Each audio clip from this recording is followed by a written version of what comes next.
அனைத்திந்திய அண்ணா திராவிட முன்னேற்றக் கழகம்தான் மக்களின் உண்மையான இயக்கமாக இதுவரை திகழ்ந்திருக்கின்றது. மறைந்தாலும் பொன்மலர் செம்மலாக, இதய தெய்வமாக, எழுச்சி நாயகராக, இரத்தத்தின் இரத்தமான நம்மளுடைய மாண்புமிகு புரட்சி தலைவர் டாக்டர் எம்ஜிஆர் ஐயாவால் உருவாக்கப்பட்ட நம்மளுடைய அனைத்திந்திய அண்ணா திராவிட முன்னேற்றக் கழகம் வருகின்ற சட்டமன்ற தேர்தல் 2026ஆம் ஆண்டு முழுமையாக 234 தொகுதியில் வெற்றி பெற்று மக்களுக்குரிய ஆட்சியாக அமைத்து தரப்படும்.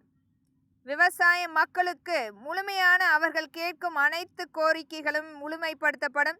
அதிலும் இலவச இணைப்புகள் முழுமையாக கொண்டு வந்து உடனடியாக கொடுக்கக்கூடிய சட்ட திருத்தம் முழுமைப்படுத்தப்படும். விவசாய மக்கள் இன்று வரை நிலுவையில் இருக்கக்கூடிய அனைத்து இணைப்புகளுக்குரிய தவணை அனைத்துமே முழுமை பெற்று உடனடியாக கொடுக்கக்கூடிய அங்கீகாரம் நம்முடைய ஆட்சி அமைப்பில் ஏற்படுத்தி தரப்படும்.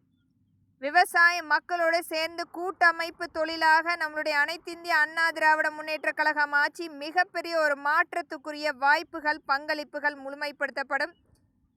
அனைத்து மக்களுக்கேற்ப அவர்களுடைய விவசாய நிலத்தை பராமரித்து ஒரு சரியான அவர்களுக்கு ஏற்ப நம்மளுடைய விவசாய கல்லூரியில் படிக்கக்கூடிய மாணவர்கள் சேர்ந்து விவசாயம் செய்வதற்குரிய பங்களிப்பு முழுமைப்படுத்தப்படும்.